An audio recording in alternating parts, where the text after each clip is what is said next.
segala hal yang teman-teman lakukan ini sebagai ibadah. Karena kita menjaga keselamatannya orang, kita jaga kesehatannya orang tuh dengan niat yang baik itu, ya insya Allah itu kan menjadi kebaikan yang tersendiri yang bakalan balik ke teman-teman.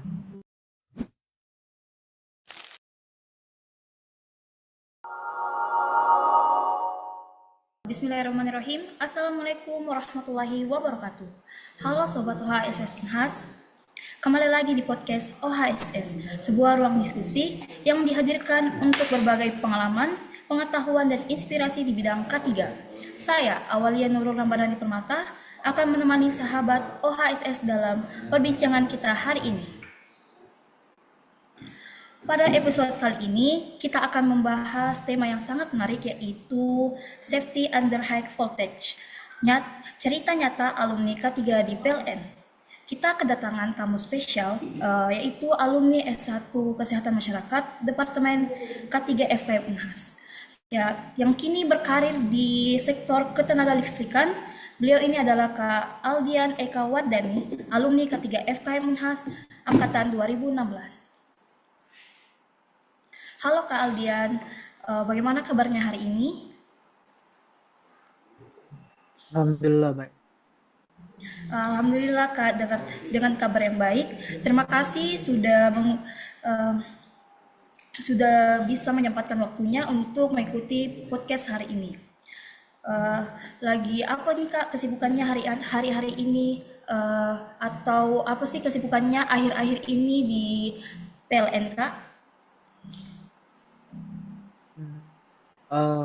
Kalau sekarang pertama-tama ini dulu ku ralat dulu tuh. Jadi kan kalau dibilang secara langsung di PLN, kami ya kalau saya sendiri tidak bekerja secara langsung di PLN.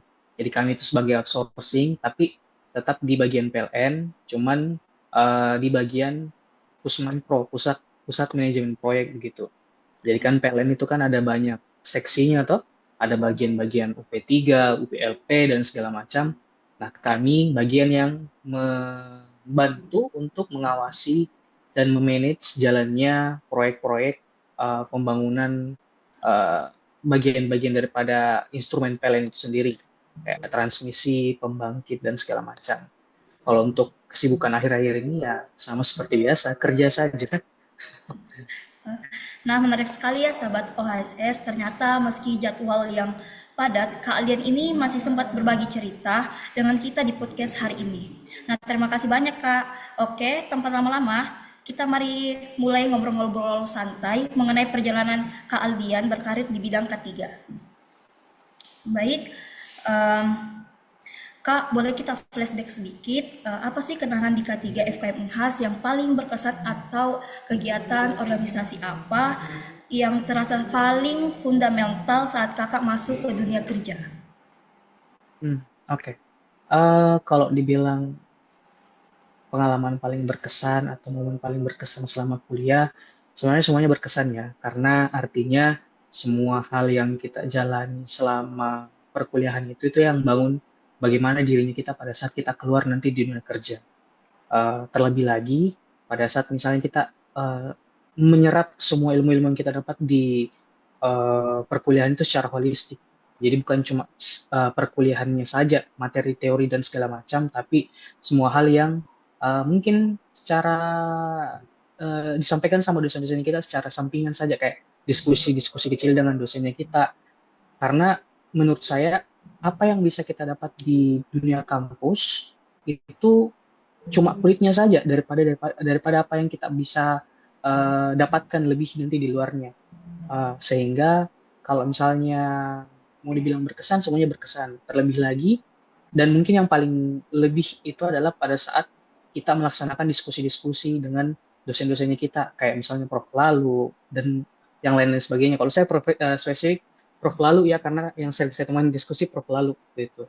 Karena beliau itu punya pengalaman yang banyak di luar, secara ilmu terapan ketiganya juga keren gitu. Jadi kalau misalnya bisa dibilang apa yang bisa menunjang teman-teman selama di kampus ya banyak-banyak diskusi dengan dosen-dosennya teman-teman. Karena ya atau mereka-mereka itulah yang punya pengalaman di luar toh, dan juga dari apa hasil diskusinya teman-teman itu, uh, coba gunakan hal-hal tersebut dan terapkan ke dalam uh, organisasinya teman-teman. Ya, organisasi teman-teman apa? OHSS. Nah, jadi waktu di zamanku dulu, menurut saya, walaupun memang ada apa namanya, ada OHSS, cuman menurut saya itu masih belum terlalu berkembang. Kenapa? Karena ya mungkin pada saat itu teman-teman juga di OHSS masih cukup buram terkait dengan bagaimana dunia kerja itu, apa apa yang teman-teman bakal lakukan setelah keluar daripada dunia perkuliahan. Hmm, ya mungkin itulah yang nanti bakalan jadi pembahasan tak berdua tuh, nanti teman-teman silahkan gali saja dan saya akan sediakan apa sebisanya saya terkait dengan kira-kira apa yang perlu teman-teman siapkan nantinya pada saat keluar dari dunia kerja, dan saya akan mungkin bagikan sedikit sesuai dengan POV ku. Itu begitu saja. Nah, nah, Kak, kalau boleh tahu nih, mengapa Kakak Hmm, memilih karir di bidang ketenaga kelistrikan atau tempat kerja Kakak itu PLN, sebuah hmm, industri yang terkenal dengan risiko tinggi. Nah, bagaimana hmm, proses awal Kakak melamar kerja hingga tantangan awal yang Kakak hadapi? hmm. Oke, oke. Jadi sebenarnya kalau dibilang kenapa saya memilih, ya karena lolos ya. Artinya ya, artinya alhamdulillah bisa diterima di tempat kerja yang sekarang. Cuman kalau dibilang kenapa lebih memilih untuk di PLN, ya mungkin karena dari awal saya masuk K3 karena itu kan bidangnya lapangan ya. Jadi saya terhitung orang yang cukup suka dengan lapangan, berinteraksi langsung dengan eh, teman-teman pekerja di lapangan, sehingga bekerja di tempatnya saya sekarang sebagai supervisor HSE di Pusman Pro itu merupakan salah satu hal yang cukup menyenangkan bagi saya begitu. Terus kemudian kalau misalnya mau ditanya terkait dengan langkah-langkah apa yang dilakukan untuk bisa mendaftar, untuk bisa bekerja di tempat saya sekarang, yang pertama yang paling penting adalah ya pasti untuk mengambil sertifikasi ahli K3 itu pertama. Dan kemungkinan kebanyakan teman-teman yang nantinya ingin bekerja juga di bidang K3 ya harus mengambil sertifikasi tersebut karena itu merupakan satu hal yang esensial. Walaupun nanti teman-teman pada saat mungkin pelatihan sertifikasi ketiganya itu mungkin bakalan sedikit dongkol ya, karena kenapa? Nanti teman-teman bakalan melihat bahwa di dalam pelatihan itu bahwa setiap orang bisa ambil gitu ya. Teman-teman pelatihannya teman-teman mungkin ada orang pertanian, ada orang kehutanan dan lain sebagainya. Cuman ya di situlah waktunya teman-teman untuk buktikan kualitasnya teman-teman bahwa saya ini rootnya saya udah K3 loh dari perkuliahan. Saya harus lebih better daripada teman-teman yang lain dalam hal-hal ini gitu. Jadi ya eh, balik lagi seperti yang saya bilang tadi, semua ilmu-ilmu yang teman-teman serap di perkuliahan itu sebenarnya yang menjadi langkah awalnya teman-teman pada saat mau nanti melangkah ke dunia pekerjaan itu. Jadi terlebih lagi teman-teman kan basicnya kita di Kesmas itu kan kita diajarkan kesehatannya dulu. Toh di semester 1, 2 dan selanjutnya itu kan kita diajarkan kesehatannya dulu, dan kebanyakan di pelatihan mereka kurang sentuh ini bagian kesehatannya, sehingga bisa saya bilang untuk lawannya teman-teman nanti di sebelum masuk ke dunia kerja itu, lawannya teman-teman yang mungkin ambil K3 saja itu mereka tidak secara holistik, belum secara holistik untuk memandang bagaimana itu keselamatan dan kesehatan kerja gitu. Jadi teman-teman mungkin langkah-langkah yang bisa teman-teman ambil ya, langkah pertama dari sekarang ya memperkaya ilmunya teman-teman, memperkaya ilmunya teman-teman untuk apalagi namanya uh, jadi bank ilmunya teman-teman sebelum keluar, sehingga pada saat keluar teman-teman punya banyak simpanan nih terkait dengan apa yang harus teman-teman sampaikan nanti, terlepas daripada apapun bidangnya teman-teman nanti seperti itu. Selanjutnya Kak, kita beralih ke realita kerja Kak. Nah, Hmm. apa sih gambaran umum peran dan tanggung jawab utama saat kakak di tempat kerja. Nah, apa saja resiko serta potensi bahaya yang utama menjadi fokus perhatian K3 di sana? Oh, oke, oke, oke. Kalau gambaran ya, gambaran terkait dengan bagaimana dunia kerjanya kita, terutama di bidangnya saya, itu ya mungkin teman-teman sebagai ahli K3 itu nanti bakalan rasakan bagaimana interaksi terus-menerus dengan teman-teman kerja. Karena yang teman-teman lindungi ini, ya mereka-mereka ini. Jadi teman-teman harus bikin relasi yang benar-benar kuat lah dengan mereka. Sehingga nanti untuk apapun yang teman-teman koordinasikan dengan mereka, itu bisa lebih enak begitu untuk nyambungnya. Karena kan kita tahu sendiri untuk di dunia kerja toh yang paling dasar itu adalah menggunakan bukan yang paling dasar, langkah yang paling sering diambil sama perusahaan adalah penyediaan APD dan segala macam. Nah, gambarannya nih teman-teman, pada saat misalnya di lapangan, terutama kalau misalnya saya kan di bidang konstruksi PLN, itu pekerjanya biasanya orang lokal tuh. Toh, kerjanya biasanya orang lokal. Misalnya mungkin orang daerah sini kah atau mungkin tukang yang didatangkan dari Jawa. Nah, mereka ini biasanya nakal nih, kebanyakan nakal. Dan itu sudah selalu masalah-masalah klasik yang terjadi di lapangan. Nakal, Ki. Nakal misalnya lepas-lepas APD, di tempat yang dilarang merokok, mereka merokok. Terus habis itu APD-APD khusus yang dibutuhkan misalnya apalagi namanya mereka tidak pakai kayak begitu. Kayak misalnya mereka mau manjat tinggi nih, mereka mau apalagi namanya bekerja di ketinggian, mau pasang kabel kah atau apa segala macam, mereka naik ke atas tapi mereka tidak pakai APD, mereka tidak pakai harness dan segala macam kan teman-teman sudah pelajari sendiri tuh mungkin tuh apa APD alat pelindung dasar yang teman-teman harus gunakan pada pekerjaan-pekerjaan tertentu kayak gitu. Nah, pada saat teman-teman membangun relasi yang buruk dengan teman-teman pekerja ini, kebanyakan mereka yang awalnya memang sudah nakal, pasti nanti bakalan tambah bebal untuk teman-teman kasih tahu. Bahkan mungkin tidak mau mendengar sama teman-teman.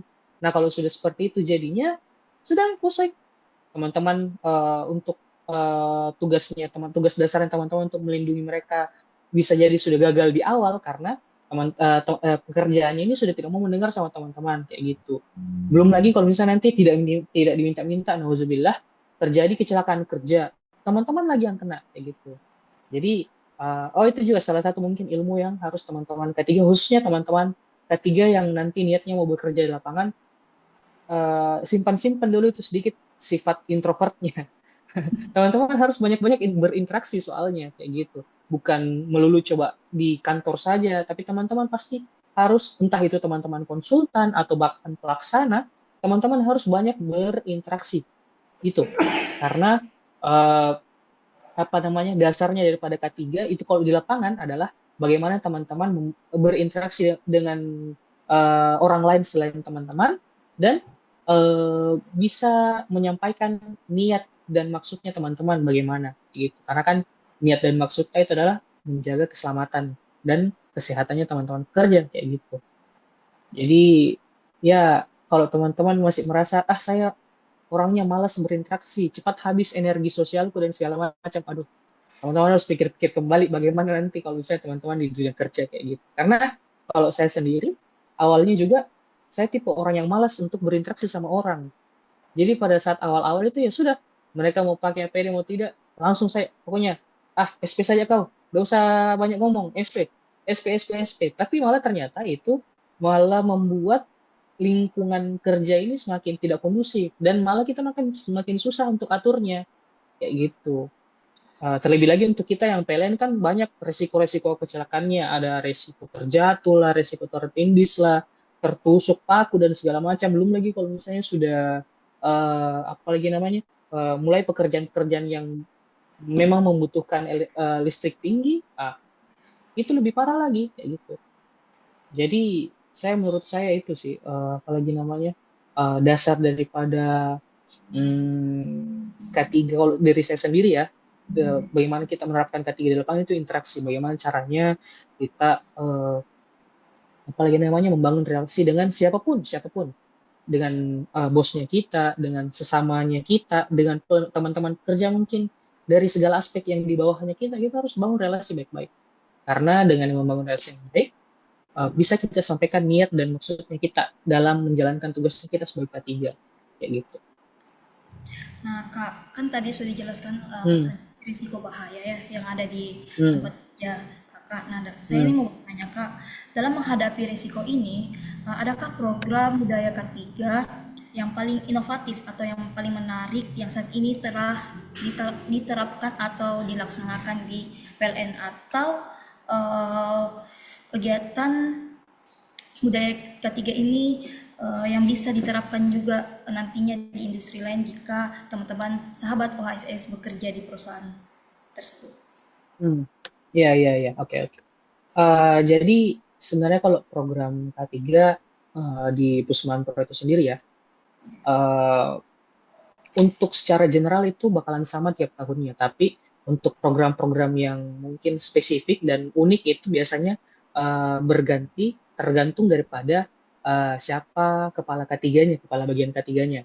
Nah, kayak misalnya di tahun sekarang itu untuk program yang unik daripada kepemimpinan kepala ketiga yang sekarang itu ada yang namanya si gajah. Jadi kayak apalagi namanya sehat bugar apalah begitu, saya juga lupa kepanjangannya, sehat bugar, intinya dia semacam kayak kita harus secara rutin mengadakan kegiatan yang di mana kita bisa menggerakkan badannya kita untuk apa, untuk menunjang kesehatannya kita gitu. Eh, Kalau untuk program yang sudah jadi budaya atau culture-nya daripada Kusman Pro itu sendiri ada beberapa kayak misal apalagi namanya briefing rutin, terus habis itu apalagi namanya lesson learn itu bersama dengan knowledge sharing. Jadi kita itu melaksanakan uh, bukan pelatihan sih apa, kayak ya Zoom begini ya, Zoom atau bahkan mungkin forum-forum langsung yang dimana kita membagikan ilmu terkait dengan K3, entah itu mungkin terkait dengan bekerja di ketinggian ataupun bekerja dengan arus tegangan tinggi. Jadi kita apa namanya membagikan ilmu apapun itu yang berkaitan dengan K3 kepada teman-teman yang bukan di bidang K3. Kenapa? Supaya tidak hanya kita yang menjaga kesehatan serta keselamatan kita, tapi semua aspek daripada teman-teman kerjanya kita ini menjaga keselamatan serta kesehatannya gitu. Dan ada itu yang tadi saya bilang lesson learn. Jadi lesson learn ini dia mengambil kasus-kasus yang sudah terjadi baik itu di PLN itu sendiri atau di luar daripada PLN. Kayak misal salah satu lesson learn yang saya ingat itu ada dari kontraktornya saya. Jadi di lesson learn itu ada satu kasus di mana cleaning service yang tersengat listrik dan MD di tempat. Nah itu maksudnya apalagi namanya dari kasus itu nanti bakalan diangkat, terus dibedah apa kira-kira kesalahannya, apa kira-kira yang miss daripada perilaku yang dilakukan sehingga itu nanti yang bisa dievaluasi kembali, kemudian dijadikan peraturan atau bahkan dijadikan sebuah notis yang penting kepada teman-teman uh, K3 maupun pekerja lainnya di lapangan supaya tidak terjadi hal yang sama. Secara kultur program-program di Pusman Pro sebenarnya sangat-sangat basic sih. Maksudnya bukan basic dalam artian biasa-biasa saja, tapi sudah cukup kokoh karena sudah mencakup segala hal. Pun kalau misalnya program-program yang mungkin terbilang unik, ya nanti dilihat lagi tergantung inovasi daripada um, kepala ketiganya itu sendiri. Dan saya rasa untuk program-program kayak meruntinkan safety briefing atau toolbox meeting, terus habis itu melaksanakan knowledge sharing dan tetap menyangkutkan lesson learn dalam tiap knowledge sharingnya, terus habis itu, oh ya satu lagi, tiap hari selalu ada pesan harian yang dimana pesan harian itu menyangkut satu aspek kesehatan ataupun keselamatan yang jadi topik utama daripada pesan keselamatan itu. Dan itu menurutku cukup berefek ya, karena teman-teman dapat satu pelajaran tiap harinya terkait dengan keselamatan maupun kesehatan itu menurut saya impact-nya cukup besar. Karena walaupun mungkin dia cuma baca sekilas, nanti ke depannya pada saat dia alami situasi yang sama dia bisa mengingat bahwa oh kemarin pesan keselamatan terkait dengan misal bahaya henti jantung misal. Jadi dia bisa lebih was-was ke depannya terkait dengan bahaya tersebut kayak begitu. Wah, nah kita sekarang beralih ke segmen selanjutnya yaitu Kak, Hmm. pertanyaan saya itu apa sih tantangan terbesar eh, kalian dalam mencapai target zero accident di tengah kompleksitas operasional PLN? Nah, bagaimana strategi Kakak untuk mengoptimalkan kinerja Hmm. K3 secara berkelanjutan? Oke, siap-siap. Eh, Kalau dari saya sendiri ya, yang pertama tantangan terbesar mungkin adalah bagaimana caranya itu tadi saya bisa mengenal, maaf Risik, saya bisa mengenal serta membangun relasi yang baik dengan semua aspek yang ada di lokasi kerja saya, baik itu pekerja, satpam, sesama teman pengawas saya, terus habis itu pelaksana kontraktor yang saya dampingi kayak gitu.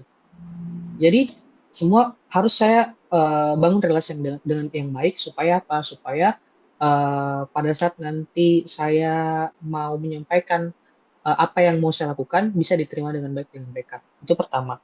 Kemudian yang selanjutnya adalah bagaimana relasi yang baik itu mengantarkan informasi pada saya. Nah, jadi kayak gini, eh, di lapangan kita sebagai orang K3 itu harus mengetahui, harus peka terhadap situasi. Jadi kita harus punya informasi yang banyak terhadap lokasi kerjanya kita.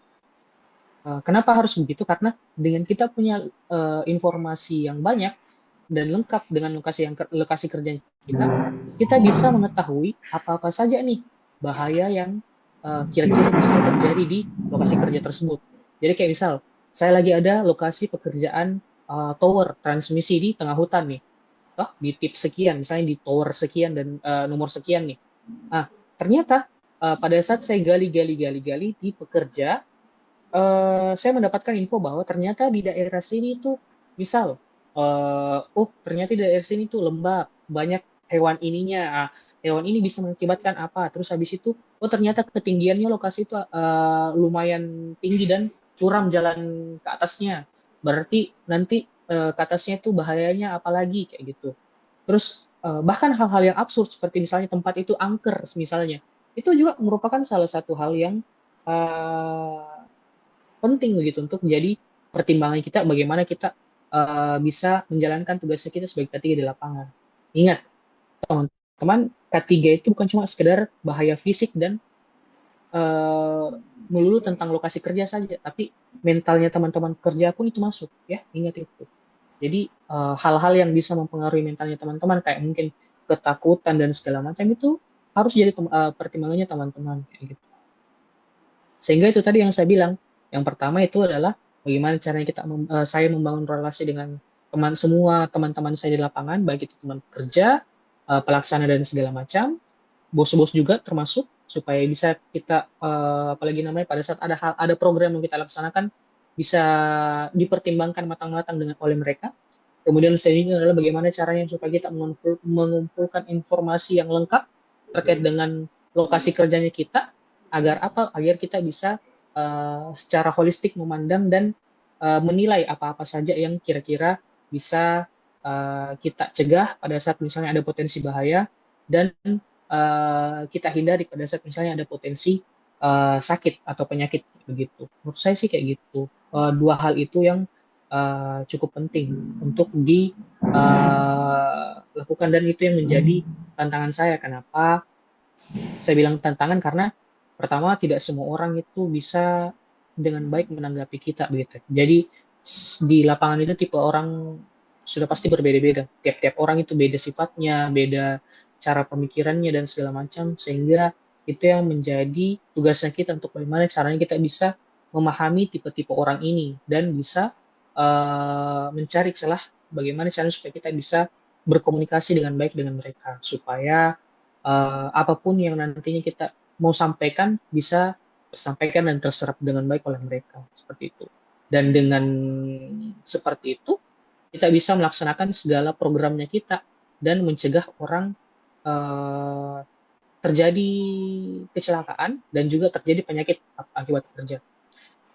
Sebenarnya kalau untuk kecelakaan itu insya Allah bisa kita hindari selama semua orang menaati peraturan yang ada. Nah, yang agak sulit itu penyakitnya.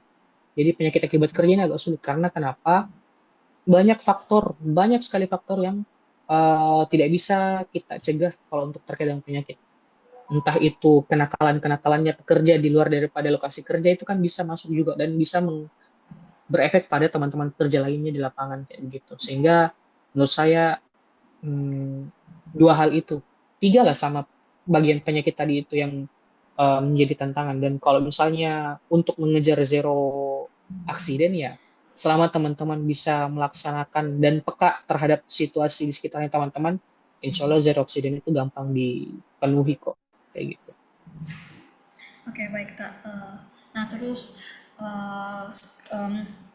apa sih pesan motivasi atau untuk sahabat OHSS yang tertarik berkarir di bidang ketenaga listrikan atau yang selalu didengar yaitu PLN, skill apa sih Kak yang harus mereka persiapkan dan sertifikat apa sih yang penting yang atau yang relevan untuk bisa bergabung seperti ikut jejak Kakak?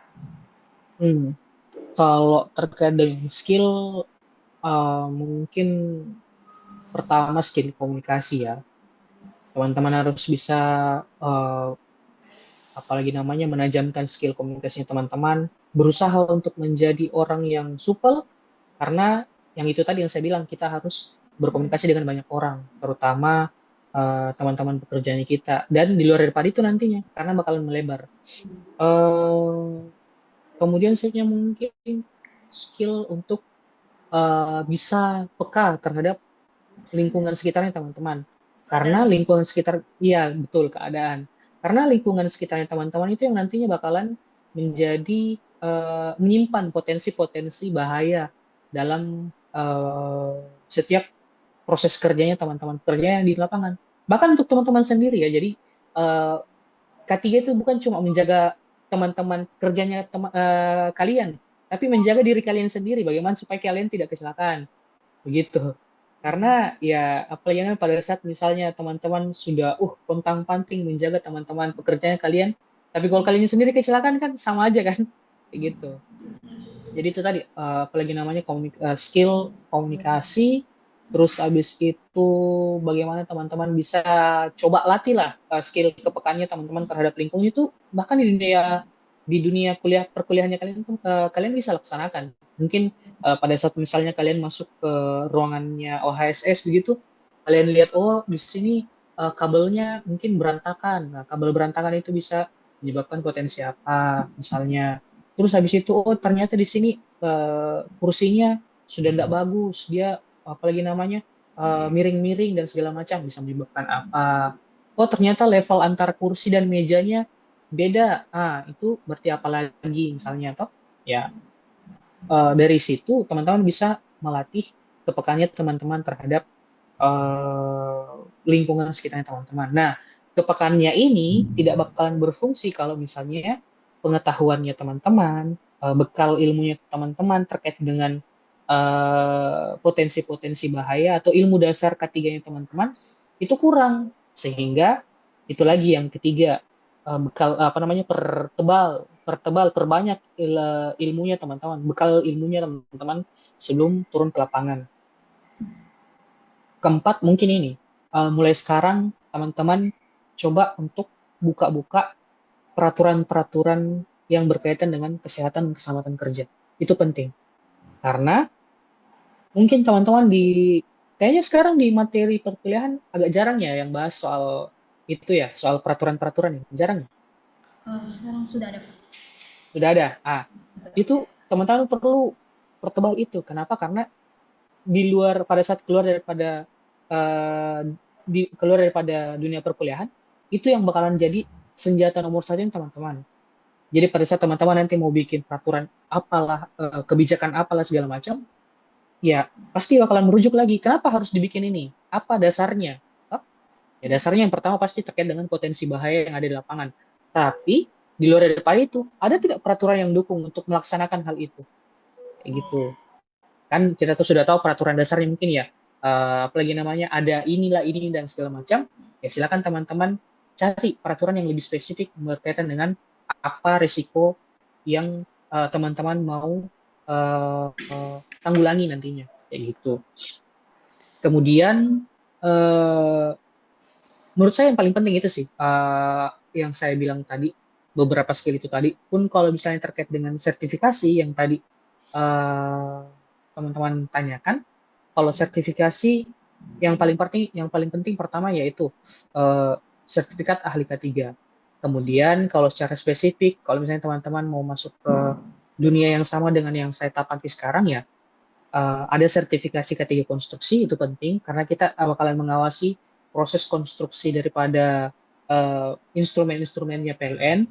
Kemudian lebih advance-nya lagi kalau misalnya teman-teman mau lebih banyak bekalnya terkait dengan uh, pelaksanaan K3 di dunia kelistrikan ya K3 listrik pastinya. Gitu.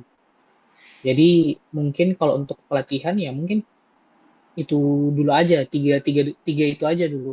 Nanti pun kalau misalnya teman-teman mau tambah em, sertifikasi-sertifikasi lain ya itu nanti tergantung dari teman-teman sendiri.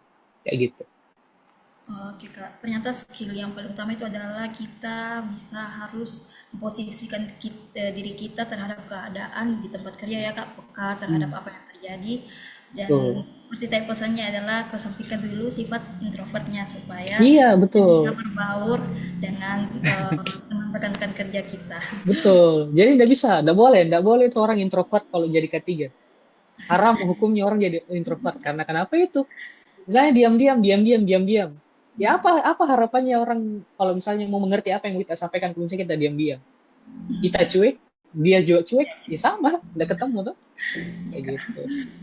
Nah, oke Kak, terakhir ini boleh Kak saya minta pesan motivasi dan tips kalian untuk mahasiswa ketiga yang Hmm. tertarik berkarir di sektor ketenaga listrikan ini.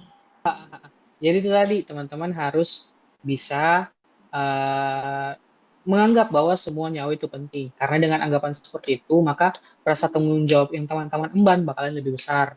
Dan rasa tanggung jawab yang besar itu bakalan mendorong teman-teman untuk lebih peka terhadap lingkungan teman-teman.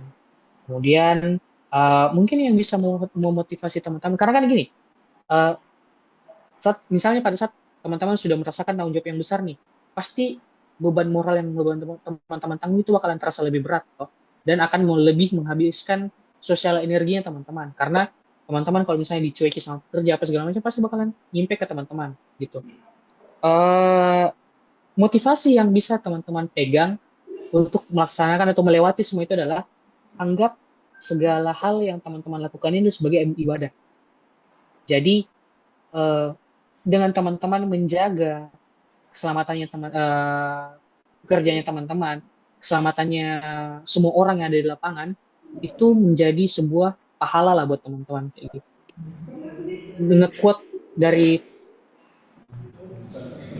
Prof lalu, semua ini kegiatan yang kita lakukan adalah kegiatan yang sangat mulia gitu ya. Karena kita menjaga keselamatannya orang, kita jaga kesehatannya orang.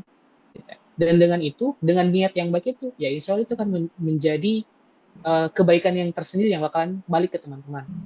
Mungkin itu sih yang bisa jadi motivasinya teman-teman bahwa kerjanya kita ini sebagai K3 itu sangat-sangat mulia sebenarnya karena kita menghindarkan orang dari mara bahaya gitu. Itu maksudnya pikirkan itu saja. Itu yang jadikan jadi motivasinya teman-teman kayak gitu.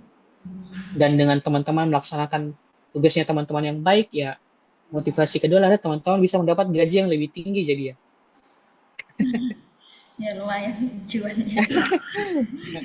Gitu.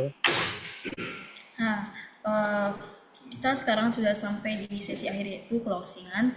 Nah, luar biasa ya pembahasan kita atau obrolan kita hari ini. Banyak sekali pelajaran yang berharga yang bisa kita ambil, mulai dari perjalanan kuliah, pengalaman di industri, kompetensi yang dibutuhkan, hingga tips dan motivasi untuk teman-teman mahasiswa yang lagi mempersiapkan dirinya untuk terjun di ke dunia kerja. Nah, terima kasih banyak Kak Aldian yang sudah meluangkan waktunya hadir di OHSS Podcast dan mau berbagi cerita inspiratifnya. Ya, Um, sama-sama. Sebelum menutup Kak, mungkin ada harapan dari Kak Aldian untuk OHSS FKM Unhas ke depannya? Kalau harapan apa ya? Mungkin kalau untuk harapan sendiri kan eh, biasanya ya kalau misalnya di masanya saya teman-teman di jurusan K3 itu masih cukup buta terkait dengan bagaimana tempat kerja nantinya. Jadi saya merasa sangat bangga dengan teman-teman bisa melaksanakan program-program seperti ini ya, karena ini bisa menjadi salah satu guide-nya lah teman-teman sebelum turun ke dunia kerja. Dan sangat-sangat bagus ini program karena dengan mungkin nanti ada yang lihat daripada pembicaraan ini nanti bisa terinspirasi bahwa oh ternyata ada lah bisa mereka bisa lah meraba-raba oh ternyata nanti di dunia kerja itu kayak gini kayak gini kayak gini. Karena jujur teman-teman saya sendiri pada saat keluar daripada dunia perkuliahan dan turun ke dunia kerja itu betul-betul buta gitu. Karena kayak apa yang harus saya lakukan? Oh, mungkin kita diajarkan teori ini dan segala macam di perkuliahan, tapi pada saat keluar kita tidak tahu bagaimana caranya aplikasikan ilmu tak. Sedangkan pada saat kita sudah turun ke lapangan kita sudah harus untuk melaksanakan itu. Gitu. Jadi saya rasa iya teman-teman cukup teruskan apa yang teman-teman lakukan sekarang. Menurut saya sudah cukup bagus. Mungkin tinggal diperluas lagi. Mungkin cari narasumber-narasumber yang uh, jauh lebih ahli lagi terkait dengan ini. Terus habis itu mungkin apalagi namanya bahas cari mungkin mungkin selanjutnya bisa teman-teman jadi inspirasi juga cari orang yang bisa bahas lengkap terkait dengan bagaimana cara pembuatan dokumen-dokumen K3. Itu penting tuh. Karena teman-teman nanti pada saat keluar dunia kerja itu bakalan harus dituntut untuk harus paham terkait dengan hal itu. Kayak gitu. Jadi ya mungkin harapan saya bagi OHSS adalah bisa menjadi guide, guide paling awal untuk teman-teman uh, jurusan K3 biar bisa bagaimana pada saat keluar dari dunia kerja, keluar dari dunia perkuliahan bisa siap untuk bekerja di lapangan. Kita tidak kalah daripada orang-orang jurusan lain yang tiba-tiba begitu saja langsung ambil pelatihan di K3 lantas menjadi K3. Kita harus jadi yang terdepan. Kita ini sudah kuliah K3 7 tahun lah, berapa tahun lah, berapapun waktunya teman-teman di perkuliahan, kalian harus lebih unggul karena basicnya kita adalah K3. Gitu. Kita bisa harus lebih unggul daripada orang lain yang ngambil K3 dalam kurun waktu 2 minggu saja kayak gitu. Jadi seperti itu sih kalau dari saya.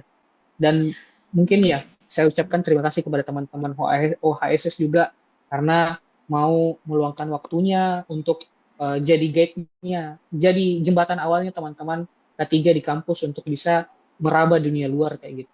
Seperti itu. Amin, terima kasih ya Kak. Semoga bisa terwujud saran-saran dan Amin. pesan-pesan Kakak. Nah, baik Ya, sahabat UHSS, podcast ini demikian perbincangan kita di episode hari ini. Jangan lupa share, upload ini ke teman-teman kalian dan nantikan obrolan menarik lainnya di episode berikutnya. Saya Awalia Nurul Ramadhani Permata, pamit undur diri. Ingat selalu, K3 bukan pilihan melainkan kewajiban. Karena pulang dengan selamat adalah hak setiap orang. Sampai jumpa. Wassalamualaikum warahmatullahi wabarakatuh. Terima kasih, Kak. Terima kasih ya banyak, sama-sama. Kak.